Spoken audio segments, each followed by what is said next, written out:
Olá, rosas e moços!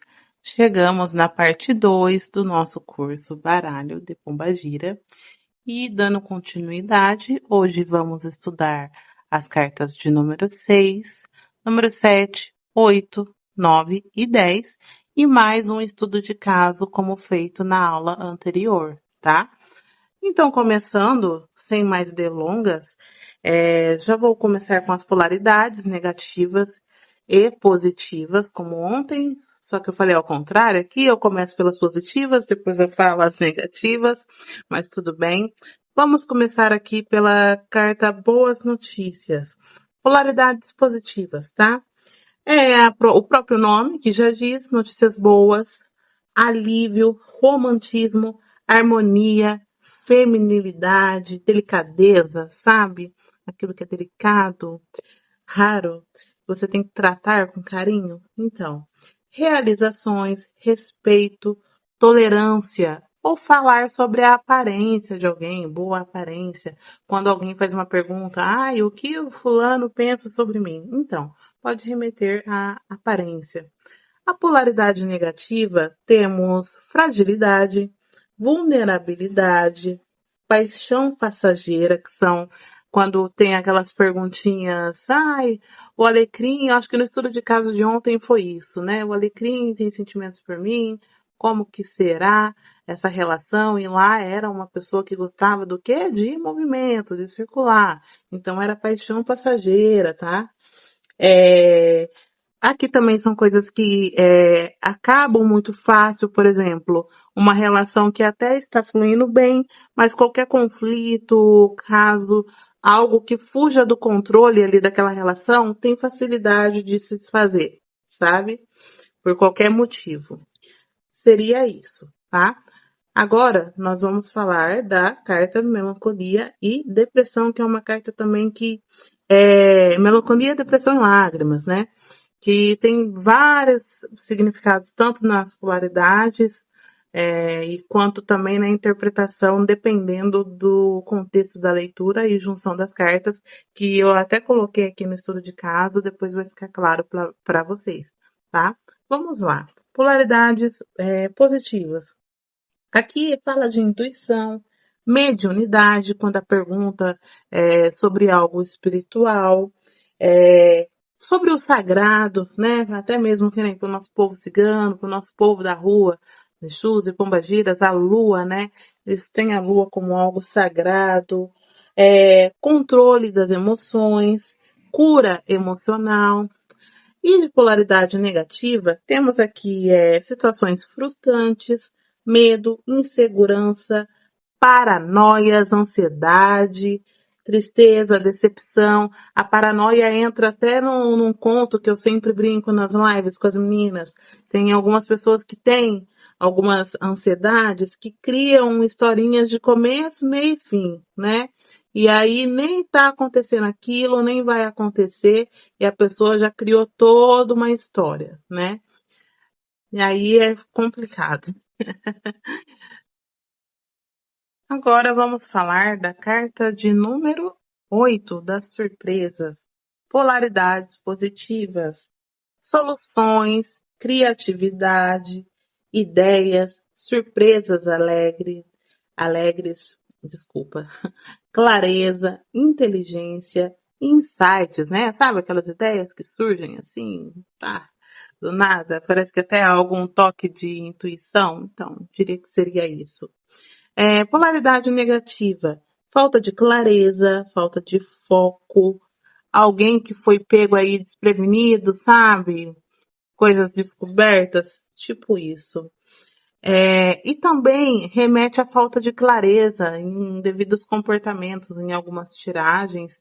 Se sai aqui perguntando algo sobre alguém, dependendo da junção de cartas, fala sobre a falta de clareza de alguém, tá? Aí agora vamos para polêmica, né? Carta número 9, que é a carta da morte aí, que tem em vários oráculos e ela dá um certinho, né? Um certo medo em algumas pessoas que levam ao pé da letra o nome dessa carta, mas vamos lá. Polaridades positivas da carta da morte ou alguém que foi embora.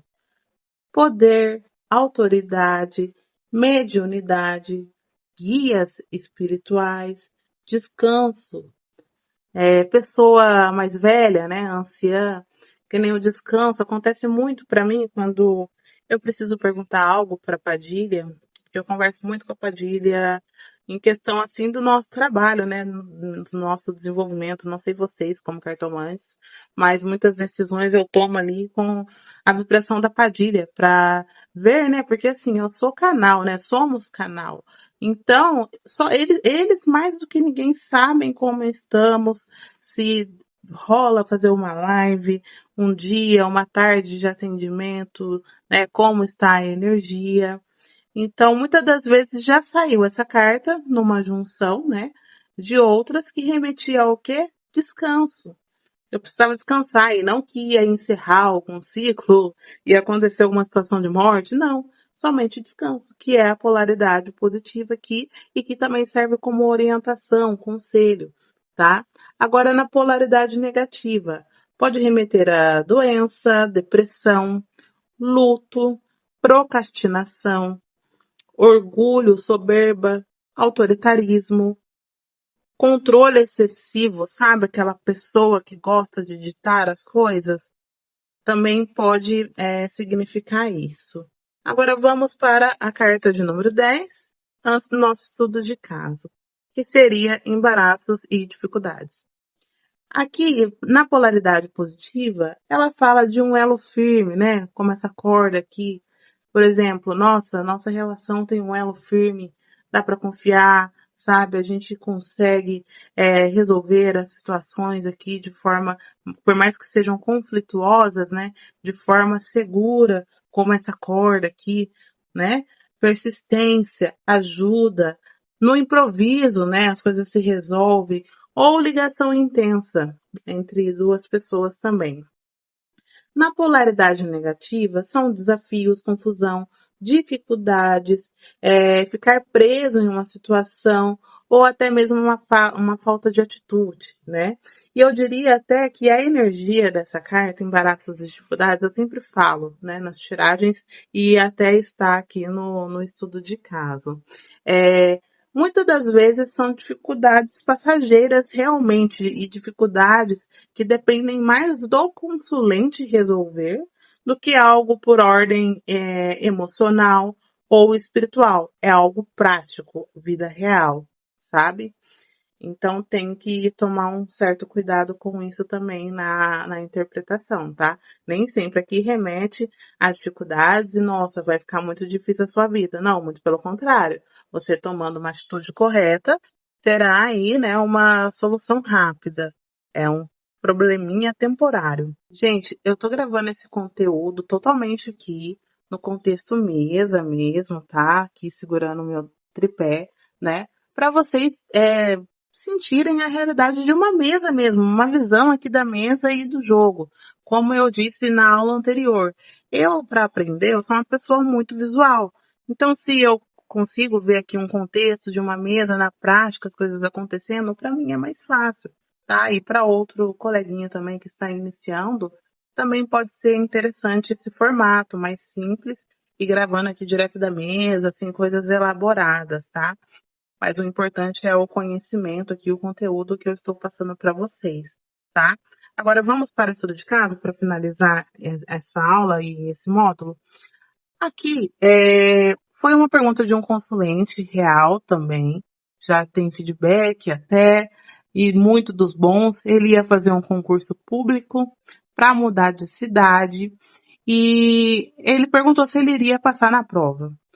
E como eu mencionei ontem, dependendo do contexto, tiro 3 cartas. Se a pessoa está com uma energia muito clara ali, em 3 cartas a gente já consegue um sim ou não. Pelo menos no meu método, como eu disse ontem, eu gosto de pecar pelo excesso, explorar a fundo do deck, tirar mais cartas e dar uma resposta mais completa e a pessoa sair satisfeita, a pessoa voltar para me dar feedback, do que eu me limitar só a um sim ou não e não falar o porquê ou explicar possíveis entraves, né? Então vamos lá, ele me perguntou se passaria na prova, né? E de início saiu esse trio. Aqui eu vejo que rolou uma certa dificuldade, né, no processo aqui de estudos para esse concurso, mas aqui a carta do casamento, quando remete a algo profissional ou a estudos, né, são contratos, compromissos, né? Então, aqui diria que sim, ele iria passar.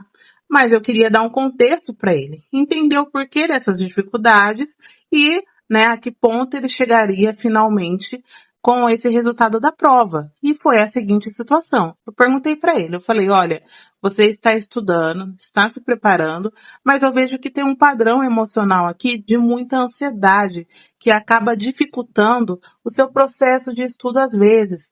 Então, se você tem mais algumas semanas para estudar, policia o seu psicológico, o seu mental, para você não se atrapalhar na hora do concurso ou até mesmo para absorver toda a informação que você precisa enquanto estuda para essa prova.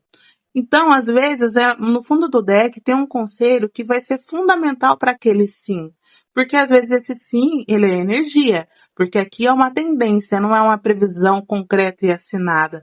Então, muitas das vezes, alguns conselhos, ainda mais com esse recurso, né, de baralho de pombagira, de muitas vezes estarmos irradiados com os nossos guias, quanto mais conselhos pudermos, né, incluir de contexto para o consulente, é melhor. A sua leitura fica incrível, as pessoas ficam encantadas, elas voltam, sabe? Você ganha credibilidade. Então sempre busque o algo a mais, tá? Tudo bem que existe o básico que funciona, mas se você pode fazer algo a mais, faça. Você vai sentir a diferença, até no agradecimento e no tratamento desse consulente, tá? Em relação a você, indicações que chegam. Então, aqui nesse estudo de caso, no contexto, o embaraço e dificuldades aqui, essa carta, foi o quê? Foi um problema temporário mental. Mas que se ele tomasse outro posicionamento, né, não deixando a ansiedade tomar conta e focasse aqui, ó, nos estudos, a aprovação viria, ó. Viria aqui o fechamento do contrato. E de fato ele passou no concurso. O emocional ainda continua um pouquinho desestabilizado, mas ele ajustou o quanto ele pôde para poder realizar essa prova e inclusive passou em primeiro lugar. Entende? Só que ainda continua o conselho. Tanto que ele passou, eu falei para ele, olha, cuida desse emocional, tá? Porque agora esse pós serão muitas mudanças, né? No caso dele, envolve mudanças de cidade. Então, agora é cuidar do emocional para não refletir nesse processo de integração dele nesse novo trabalho. Então é isso, gente. Para essa segunda parte, são essas cartas, né? Até a número 10. Amanhã eu venho com a parte 3 deste curso. Espero que vocês estejam gostando desse conceito aqui minimalista, mas indo direto ao ponto no que vocês precisam para se desenvolverem bem nesse baralho de pombagira e no de Exu também, né?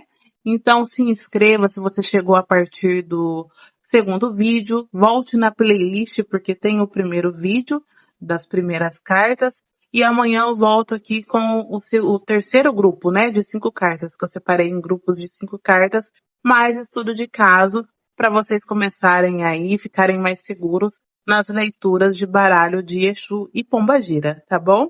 Laroie, até a próxima.